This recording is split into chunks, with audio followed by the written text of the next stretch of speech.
Assalamualaikum warahmatullahi wabarakatuh. Saya Ramadian dari perwakilan kelompok 3 dan kami akan menceritakan teks hikayat Putri Hijau. Sebelumnya saya akan memperkenalkan anggota beserta tugas-tugasnya masing-masing. Diawali oleh Fatimah yang bertugas sebagai moderator, Ratu yang bertugas sebagai editor, Mimah yang bertugas mengubah cerpen menjadi naskah, serta mengisi suara Putri Hijau. Vina yang menulis unsur intristik, Zahra pemeran dari dua prajurit Sultan Aceh berserta yang mengubah teks hikayat menjadi cerpen. Salma yang menulis teks hikayat dan memperani warga Sultan Geli. Shopina akan mengisi suara Sultan Aceh dan saya sendiri bertugas sebagai pembuka serta yang akan mengisi suara Sultan Delhi. Bermula dari sebuah kesultanan Aceh yang terletak di utara Kesultanan Delhi, ketika itu Kesultanan Aceh memiliki armada yang sangat tangguh. Kekuatan Kesultanan Aceh merupakan salah satu yang terkuat di Nusantara. Sore itu, seperti biasanya Sultan Aceh duduk beristirahat di taman istana, meskipun disegani tetangga negaranya. Sultan Aceh masih merasa belum lengkap menjadi pemimpin. Sultan Aceh masih merasa belum lengkap menjadi pemimpin. Sultan Aceh belum menemukan sosok yang layak menjadi permaisurinya. Tiba-tiba saja, Sultan Aceh melihat cahaya hijau di langit. Cahaya hijau itu berasal dari sebuah selatan. Jadi dari mana asal muasal cahaya hijau itu?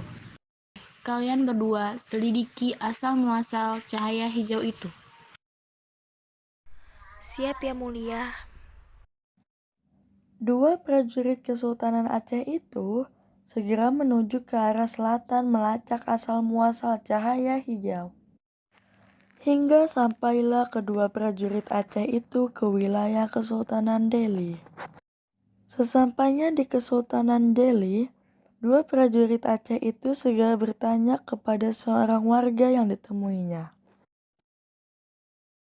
Maaf Tuan, kami hendak bertanya. Kalau boleh tahu, dari mana asal cahaya hijau di langit ketika sore hari itu?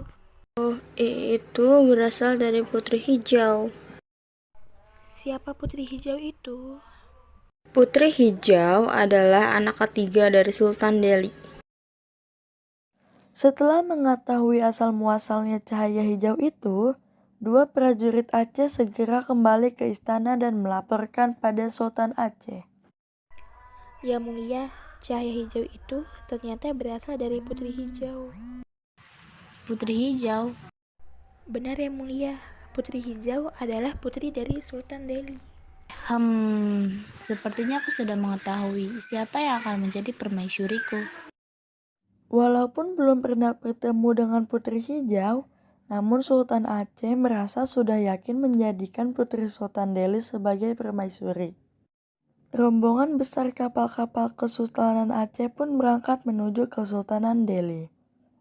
Tujuan rombongan itu adalah untuk melamar Putri Hijau. Sultan Delhi sendiri memiliki 3 anak, yaitu Mambang Yazid, Mambang Hayali, dan Putri Hijau. Hari itu, mereka bersiap menyambut kedatangan Sultan Aceh. Namun, mereka belum tahu apa maksud kedatangan rombongan Sultan Aceh ke istana mereka. Sultan Delhi, sungguh saya mengucapkan terima kasih yang sebesar-besarnya untuk sambutan yang sangat hangat ini. Kami sungguh merasa terhormat menjadi tamu di istana Kesultanan Delhi. Sebagai tanda persahabatan saya, membawa sedikit oleh-oleh dari Aceh. Semoga Sultan Delhi berkesan menerimanya. Sultan Aceh, sungguh perhiasan sebanyak ini merupakan hal yang sangat mewah. Maaf, Sultan Aceh, kalau boleh tahu, Apa tujuan dari Sultan Aceh berkunjung ke sini? Begini, kedatangan saya ke sini untuk mempererat hubungan antara Kesultanan Delhi dan Kesultanan Aceh. Maksud Sultan, Maksudnya adalah untuk meminang Tuan Putri Hijau, karena dia sangat layak menjadi permasyuriku di Kesultanan Aceh. Sultan Aceh, sungguh kehormatan luar biasa Anda meminang putri saya. Tetapi sebagai seorang ayah, saya menyerahkan keputusan ini kepada putri saya. Putriku, kamu telah mendengar sendiri maksud kedatangan Sultan Aceh. Nah, sekarang keputusan ada di tanganmu. Ayah dan Sultan Aceh akan mendengarkan secara langsung. Apa jawabanmu? Ayahanda, maafkan Ananda. Untuk saat ini, Ananda belum siap untuk menikah. Mendengar lamarannya ditolak, Sultan Aceh pun marah karena merasa terhina. Dan dengan segera, Sultan Aceh pun memanggil panglima perangnya. Panglima, siapkan semua armada perang.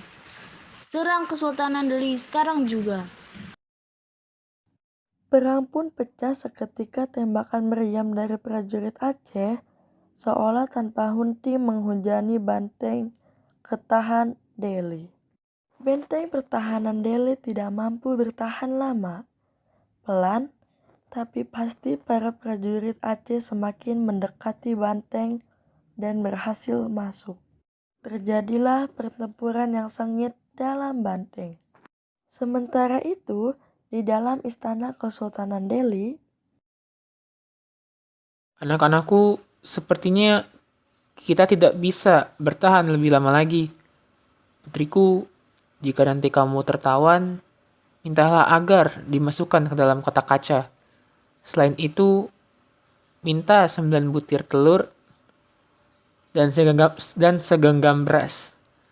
Nanti dalam perjalanan dari atas kapal, panggillah nama kakakmu, Mambang Yazid, dan lemparkan telur serta beras itu ke dalam laut.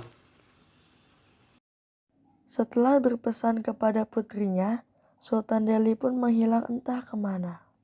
Sedangkan Mambang Hayali memimpin prajurit Kesultanan Delhi bertahan menghadapi serbuan prajurit Aceh. Dan sedangkan Mambang Yazid pergi menuju ke arah laut. Akhirnya Putri Hijau tertawan kakaknya Mambang Hayali tewas saat pertempuran. Seperti pesan ayahnya, Putri Hijau meminta kotak kaca, 9 telur ayam, dan segenggam beras. Di Selat Malaka, di dalam perjalanan menuju Aceh, tiba-tiba Putri Hijau keluar dari kotak kaca. Dilemparkannya telur ayam dan segenggam beras ke dalam laut. Mambang Yazid, Mambang Yazid.